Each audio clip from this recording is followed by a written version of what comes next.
আমরা এবার দেখব যে ওমস ল সত্যি সত্যি কোথায় খাটে না, কোথায় তার ব্যতিক্রম ঘটে।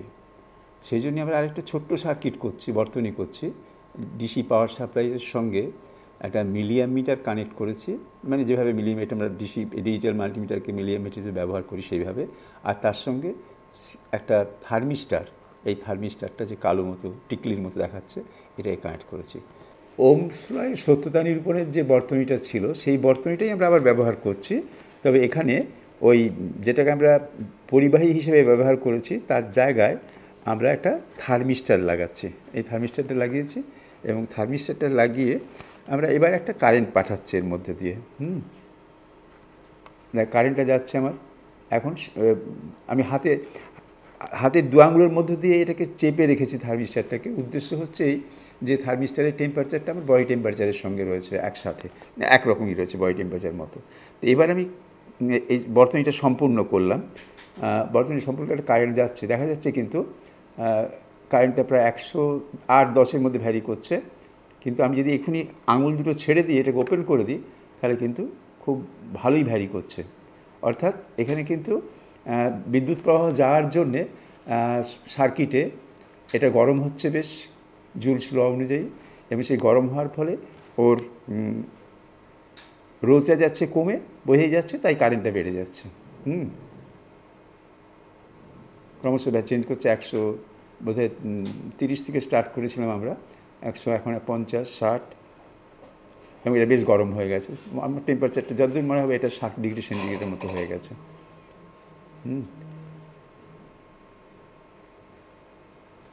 মজাটা হচ্ছে আস্তে আস্তে কিন্তু ওটা অলমোস্ট একটা স্টেডি স্টেটের দিকে আসছে, স্থির হওয়ার দিকে প্রবণতা রয়েছে কারেন্টটা। তার কারণ গরম হওয়ার ফলেও তো কিছু বিকিরণজনিত লস হচ্ছে, তো আর আবার গরমও হচ্ছে, কারেন্ট যাওয়ার জন্য কিছুটা গরম হচ্ছে। এই যে তাপের যে উদ্ভূত হচ্ছে জুলসের এফেক্টের জন্য, আর যে বিকিরণের জন্য যে তাপ যে নষ্ট হচ্ছে, দুটো সমান হয়ে যাচ্ছে, কাছাকাছি হয়ে যাচ্ছে, সেই জন্য এটা প্রায় স্থির হওয়ার দিকে যাচ্ছে কারেন্টটা। তার মানে রোদটাও প্রায় স্থির হওয়ার দিকে যাচ্ছে।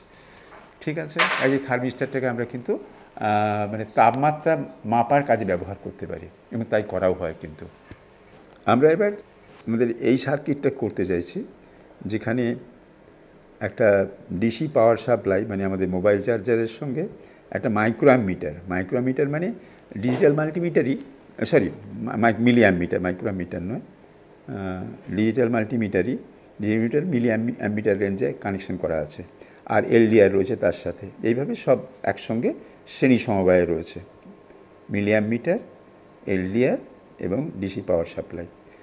অর্থাৎ আগের সার্কিটের সঙ্গে তফাৎ হচ্ছে এটা আমরা ওই রিওস্ট্যাটটা মানে পরিবর্তনশীল রোধটা ব্যবহার করছি না, কারণ এটা দরকার হচ্ছে না। কারেন্টটা এলডিআরের রেসিস্ট্যান্সটা এত বেশি যে আর কারেন্ট কন্ট্রোল করার জন্য আমাদের হিটার কয়েলটা রিওস্ট্যাট হিসেবে ব্যবহার করতে হচ্ছে না। তো এখন আমি এই এলডিআরের ধর্ম হচ্ছেটা কি, যদি আলো যদি এর উপরে পড়ে তখন কিন্তু আমরা দেখতেই পাচ্ছি কারেন্টটা কিন্তু খুব বেড়ে যাচ্ছে। যত উপরের দিকে নিয়ে যাচ্ছি তত কিন্তু কারেন্টটা বেড়ে যাচ্ছে তত। আমি যখন আঙ্গুলে চাপা দিয়ে রেখেছি তখন দেখা যাচ্ছে কারেন্ট সবচেয়ে কম।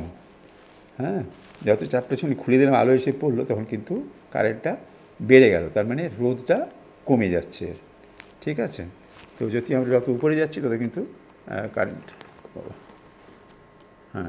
যত উপরে যাচ্ছি মানে আলোর কাছাকাছি যাচ্ছি, আলোর উৎসের কাছে, তত কিন্তু কারেন্টটা আরও বাড়ছে, মানে রোধটা আরও কমছে।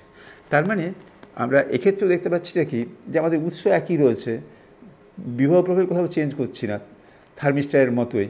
কিন্তু এক্ষেত্রে কিন্তু দেখতে পাচ্ছি কি, যে আলো পড়া না পড়ার উপর নির্ভর করছে কারেন্টটা কতটা যাবে। তার মানে এই দুটো ক্ষেত্রেই, থার্মিস্টারের ক্ষেত্রে যেমন ঘটেছে, এলডিআরের ক্ষেত্রেও তাই ঘটলো, যে আমরা উৎসের ভোল্টেজটা মানে বিভব প্রবাহটা ঠিক আছে, কিন্তু কারেন্টটা কিন্তু পরিবর্তন হচ্ছে। এই দুটো ক্ষেত্রেই বাড়ছে। আসলে দুটোই হচ্ছে অর্ধপরিবাহী, এবং এদের মধ্যে বিদ্যুৎ প্রবাহ কীরকম হবে সেটা নির্ভর করছে শুধু ভোল্টেজের উপরে নয়, ওদের ধর্মের উপরেও। একটা ক্ষেত্রে তাপ প্রদান করলে সেটা সেনসিটিভ হয়ে যায়, সেটা বেশি কারেন্ট পরিবহন করে বা রোধটা কমে যায়। আর একটার ক্ষেত্রে মানে এলডিআরের ক্ষেত্রে আলো পড়লে, আলোর প্রাবল্যের তারতম্য ঘটলে, মানে আলোর প্রাবল্য বেড়ে গেলে তার রোধটা যায় কমে, প্রবাহ যাচ্ছে বেড়ে। অর্থাৎ দুটো ক্ষেত্রেই কিন্তু ওমের সূত্র কিন্তু সরাসরি আমরা সত্যতা নিরূপণ করতে পারছি না, এবং সেই জন্যেই ওমের সূত্র মানে যখন স্টেটমেন্ট দেওয়া হয় তখন বলা হয় যে একটা পরিবাহীর মধ্যে যখন বিদ্যুৎ পরিবহন হয় তখন পরিবাহীর দুই প্রান্তের বিভব প্রভেদ প্রবাহের সাথে সমানুপাতি যদি ওই পরিবাহীর মানে তাপ এবং অন্য তাপমাত্রা এবং অন্য ভৌত ধর্মাবলী স্থির থাকে, কোনো পরিবর্তন হয় না। কাজে আমাদের পরীক্ষা এখানে এটা শেষ হলো। ঠিক আছে।